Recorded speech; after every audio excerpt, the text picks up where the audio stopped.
நில்லுங்கம்மா, நில்லுங்க. வேண்டாம், அவசரப்படாதீங்க. அவனை கொல்ல வேண்டாம். வேண்டாம். இப்ப அவனை கொன்னா பயங்கரமான பிரேதாத்மா ஆயிடுவான். அப்படின்னா இந்த அயோக்கியம் உங்க மேல தீராத பகையோட இருக்கான்.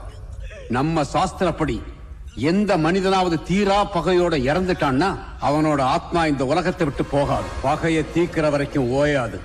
இவனை மாதிரி கொடூர பூத பிரேத அகோரா செத்தான்னா அவன் அதி பயங்கர பிரேத சக்தியா மாறிடுவான். அது இதை விட ஆபத்து. ஆனா இவனை இப்படியே விட்டுட்டா இவன் யாரையும் வாழ விட மாட்டான். உண்மைதாமா. இப்ப இவனை சாகடிக்கிறதுனால பிரச்சனை தீராது.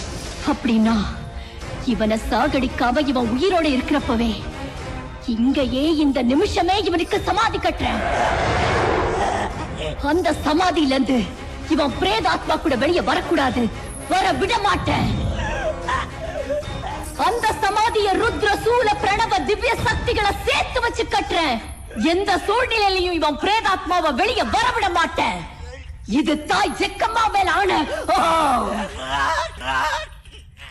ஆனா ஒரு விஷயமா, யாராவது சமாதியை உடைச்சிட்டாங்கன்னா அதுல இருந்து வெளியே வர்ற இவனோட பிரேதாத்மா பேரழிவை உண்டாக்கும். உங்களையும் உங்களுடைய சமஸ்தானத்தையும் பூண்டோட அழிச்சிடும். அப்படி நடக்க நான் ஒரு காலம் விட மாட்டேன். இவனுக்கு சமாதி கட்டினதுக்கு அப்புறம் இந்த மாளிகைக்குள்ள யாரும் வரக்கூடாது. கட்டுங்க சமாதிய. அம்மாவோட முடிவுக்கு அந்த அயோக்கியன் நடுநடுங்கி போயிட்டான்.